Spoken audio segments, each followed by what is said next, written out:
नमस्कार, मैं अनीता चौधरी और न्यूज़ अड्डा पे आप सभी का स्वागत है। आर्यन खान की अगर बात करें तो अंततः इतनी जद्दोजहद के बाद और अधिकारियों को डराने के बाद, राजनीति इतनी गरमाने के बाद, पूरे पावर का इस्तेमाल करने के बाद आर्यन खान को जमानत मिल गई है। आर्यन खान ही नहीं, आर्यन खान, मुनमुन धमीजा और अरबाज मर्चेंट, इन तीनों को जमानत मिल गई है। जमानत के दौरान क्या क्या हुआ, सुनवाई के दौरान, ये सब आपको बता रही हूँ। लेकिन इन सब के बीच में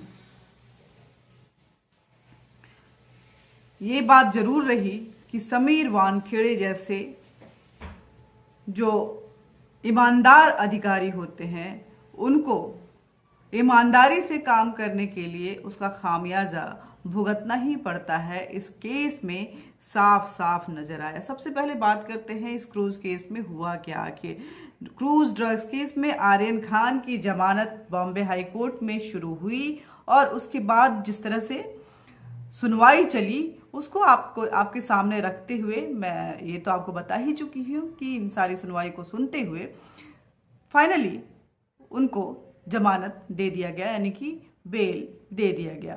और इस बेल हियरिंग के दौरान क्या हुआ आपको बताते हैं। जस्टिस नितिन सांबरे की अदालत में एएसजी अनिल सिंह एनसीबी की तरफ से जमानत का विरोध कर रहे थे, तो वहीं आर्यन की तरफ से मुकुल रोहतगी, जो कि पहले सॉलिसिटर जनरल ऑफ इंडिया रह चुके हैं, और सतीश मान शिंदे जो हैं वो कोर्ट में पेश हुए। अनिल सिंह ने अपनी जिरह शुरू करते हुए कहा कि आर्यन खान कई सालों से ड्रग्स का सेवन कर रहे हैं और वो सेवन ही नहीं कर रहे हैं, उसका कमर्शियल इस्तेमाल भी करते हैं। एनसीबी के पास इसकी बात के पुख्ता सबूत हैं। आर्यन ड्रग्स का इंतजाम करते हैं। व्हाट्सएप चैट से एएसजी ने जमानत का विरोध करते हुए कहा कि आर्यन के पास ड्रग्स का कॉन्शियस जो है पोजीशन था और उन्हें अच्छी तरह से मालूम था कि उनके दोस्त अरबाज मर्चेंट के पास चरस है और ये दोनों ही इसको सेवन करने वाले थे। यह दोनों के लिए ही था। हमारे पास पुख्ता सबूत है कि आर्यन खान जो है वो ड्रग्स का इंतज़ाम करते थे। उसका कमर्शियल जो है प्रोसेस है उसको भी वो लेकर जाते थे। एसजी अनिल सिंह ने कहा कि आर्यन खान पहली बार ड्रग्स नहीं ली है, कई साल से वो इसका सेवन करते आ रहे हैं। हमारे पास इसके पुख्ता सबूत हैं। वह ड्रग्स उपलब्ध करवाते थे लोगों को, वो कमर्शियल तरीके से लोगों को उपलब्ध कराते थे। हमारे कॉन्शियस पोजीशन का ये पूरी चीज़ें जो है वो सत्यार्था के साथ ये है, उसका पूरा सत्यापन हो सकता है। यदि दो व्यक्ति एक साथ हैं और एक व्यक्ति को दूसरे व्यक्ति के पास मौजूद नशीले पदार्थ के होने और उपयोग होने के बारे में पता हो, तो पहला व्यक्ति भी सचेत रूप से ड्रग्स के कब्जे में की धारा में के अंदर आता है। ये अनिल सिंह का, जो कि एनसीबी की तरफ से अपीयर हुए थे, उनका कहना था। आर्यन और अरबाज बचपन के दोस्त हैं। वो एक साथ वहां पहुंचे थे, एक ही कमरे में रहने वाले थे और वो दोनों इसका सेवन भी करने वाले थे।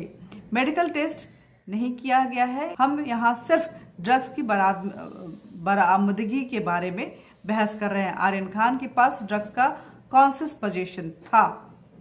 एएसजी अनिल सिंह ने यह मामला ड्रग्स से कॉन्शियस पोजीशन और सेवन करने के लिए योजना बनाने के बारे में है। एनडीपीएस अधिनियम की धारा 29 यह नहीं कहती है कि व्यक्ति के पास ड्रग्स का कब्जा होना चाहिए। जब हम धारा 28 और 29 को लागू करते हैं तो कमर्शियल मात्रा की बात शुरू की जाती है। उन्होंने बड़ी मात्रा यानी कि कमर्शियल मात्रा में ड्रग्स की डील की कोशिश की है। ये इसके पुख्ता सबूत हैं।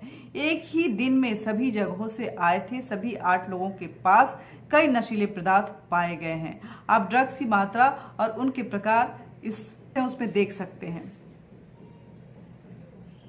तब कोर्ट ने कहा कि आप कह रहे हैं कि ये आपस में जुड़े हुए हैं, उन्होंने सवाल किया।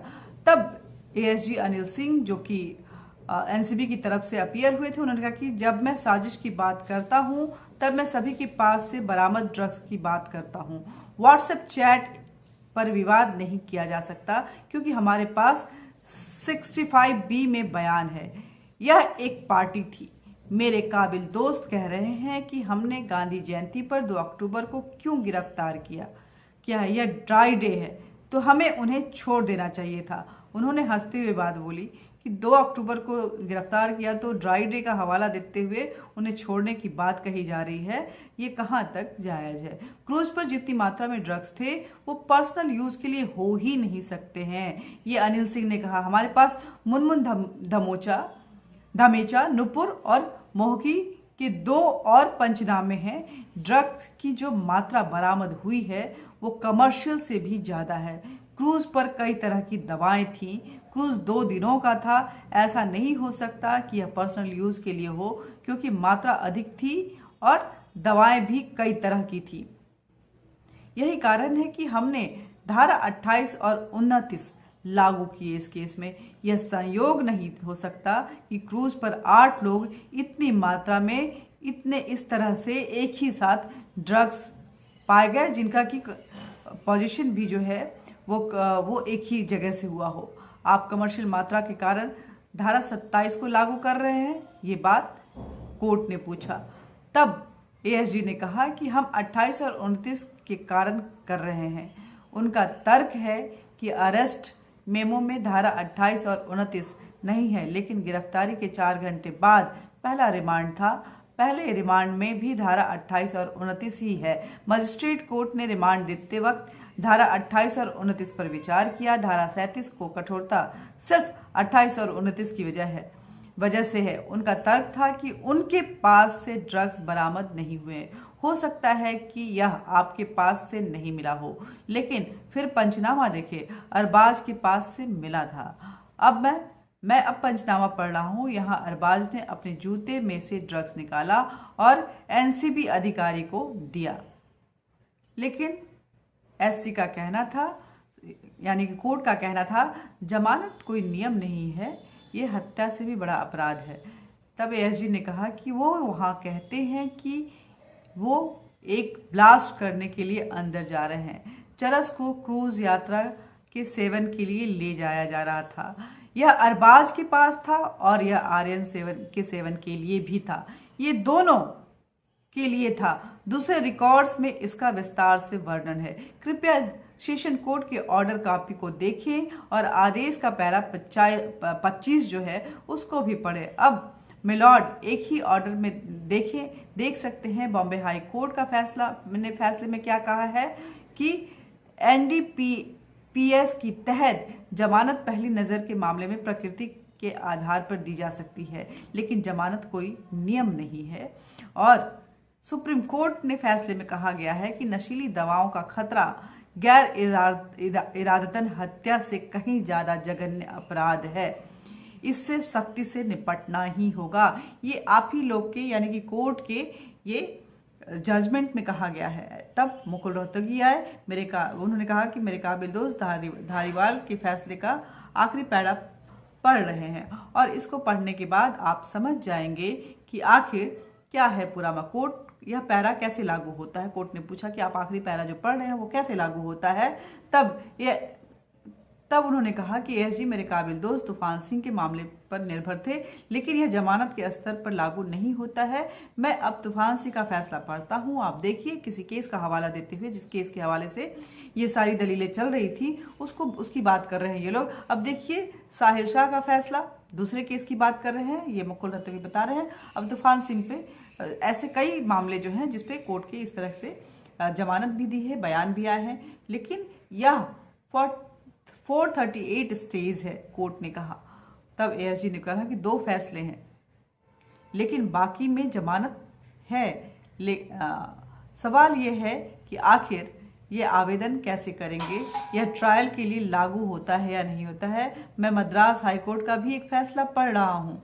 जमानत और मुकदमा एक मामले के 2 अलग अलग चरण हैं। उन्होंने तूफान सिंह के मामले का भरोसा किया और उसके बिना पे ये जो है जमानत मिली थी। जब 2 कोर्ट ने रिमांड में भेजा है, तब क्यों नहीं कहा कि गिरफ्तारी अवैध है। ये बात कोर्ट ने पूछा कि आप लोग जब 2 बार कोर्ट ने जमानत की अर्जी को खारिज कर दी, तब आप लोगों ने ये सवाल क्यों नहीं। हालांकि इस दलील के बीच में जो है फाइनली उनको जमानत मिल गई है। उन तीनों को, मुनमुन धमीजा की अगर बात करें, आर्यन खान की अगर बात करें और अरबाज मर्चेंट की अगर बात करें, तीनों को जमानत। लेकिन इन सब के बीच में समीर वानखेड़े कहाँ रह गए?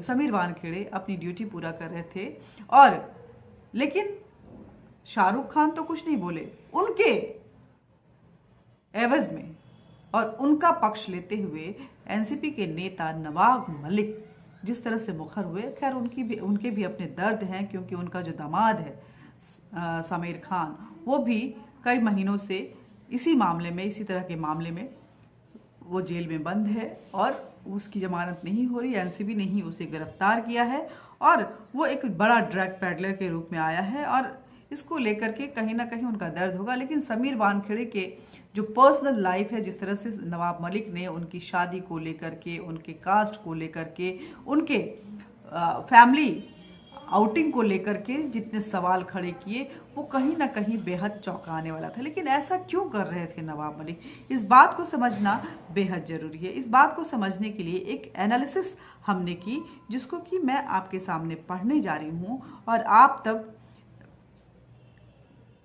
जब इसको समझेंगे तो आपको समझ में आएगा कि आखिर ये क्या ये यही है। मैं कुछ बोलूँगी नहीं, बस आपकी समझ पे छोड़ दूंगी।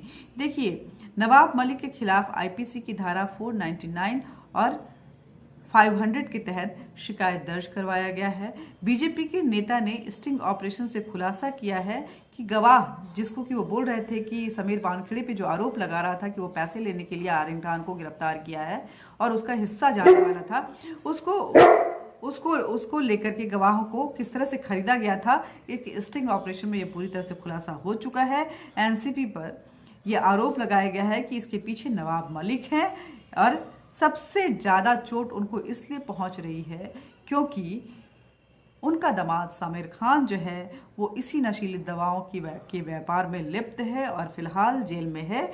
और शाहरुख खान उस कम्युनिटी से आते हैं जिससे नवाब मलिक बिलोंग करते हैं। देखिए, इससे पहले भी कई चीज़ें हुई, इसी तरह के केसेस आए, लेकिन आपने नहीं जाना कि गिरफ्तार करने वाला अधिकारी कौन था, उसका नाम क्या था, उसकी कास्ट क्या थी, उसका धर्म क्या था और उसके परिवार में कौन कौन से लोग हैं, शायद आपको पता भी नहीं हुआ। देखिए, नशीली दवाओं के मामले में नवाब मलिक जिस तरह से के दामाद समीर खान की जमानत रद्द करने की मांग को लेकर के narcotics bureau Bombay high court पहुंच चुका है और एनसीबी के एक शीर्ष अधिकारी की माने तो जमानत शर्तों का उल्लंघन करने के लिए समीर खान की जमानत रद्द करने के लिए बम्बई हाई कोर्ट में पुख्ता सबूत पेश किए जाएंगे।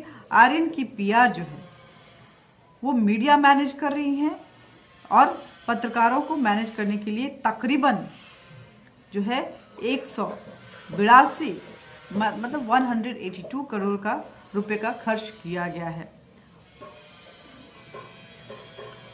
आर्यन एक तरफ नवाब मलिक जो है वो राजनीति इस पे कर रहे हैं और अब नवाब मलिक की राजनीति में और कई राजनीतिक पार्टियां जो हैं वो भी कूद पड़ी हैं।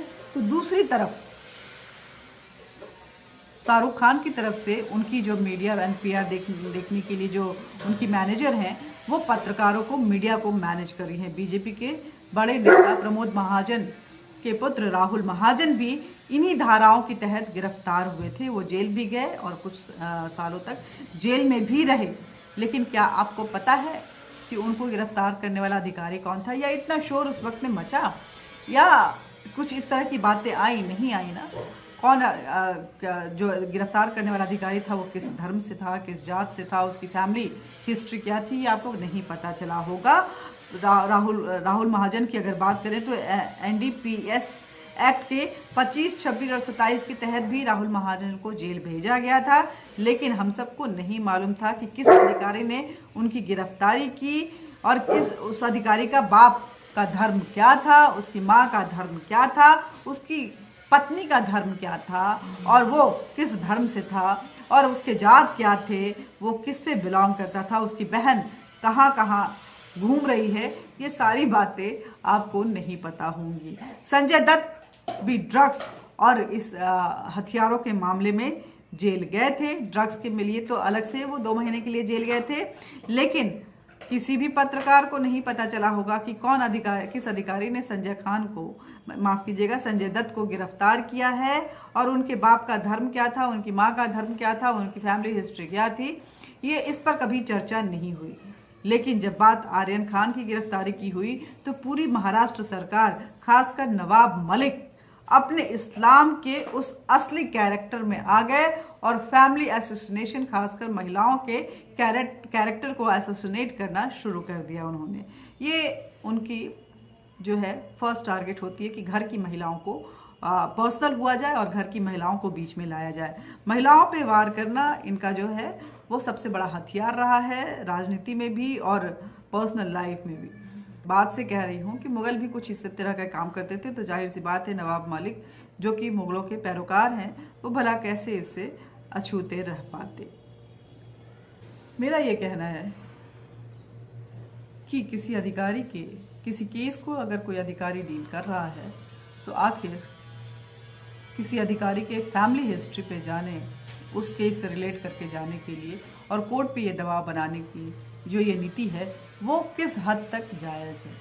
वो तो मैं धन्यवाद करती हूँ इस देश के जनता को जिन्होंने समीर वानखेड़े की ईमानदारी को समझा और उनका साथ निभाया। बाकी कुछ मीडिया हाउसेस को छोड़ दें तो बाकी मीडिया हाउस शाहरुख खान के तलवे चाट रही थी और आर्यन खान पे फोकस करने के बजाय समीर वानखेड़े पे फोकस कर रही थी। उनके ज्यादती जिंदगी को लोग पब्लिक फोरम में लाकर उसकी बखिया उखेड़ रही थी। मेरा सवाल ये भी है कि क्या मीडिया की यही ड्यूटी है? मीडिया नशेड़ियों को प्रोटेक्शन देती है और इन खोरों को अंदर बंद करने के लिए, देश को नशा मुक्त करने के लिए और इन पेडलर्स पे जिनका दुबई कनेक्शन है, जिनका दाऊद कनेक्शन है, उन पे लगान लगाने के लिए अगर कोई ऑफिसर शिद्दत के साथ काम करता है तो क्या उसके साथ इस तरह के व्यवहार होने चाहिए? कितना जायज है? कमेंट बॉक्स में अपने विचार जरूर रखिएगा। आर्यन खान को जमानत मिल गई है, लेकिन इस केस में समीर वानखेड़े की जो ज्यादती जिंदगी है वो सड़क पे आके खड़ी हो गई है।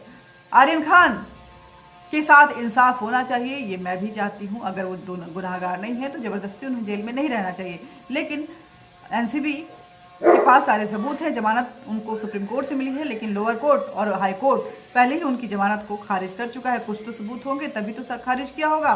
दोनों कोर्ट ऐसे तो नहीं होगा कि उनके पास वो बिल्कुल अपने आपे में नहीं होंगे या उन्हें कानून की समझ नहीं होगी। खैर, बहरहाल जमानत किसी का अधिकार है, इसलिए जमानत मिल गया, उनको रिहाई नहीं मिली है।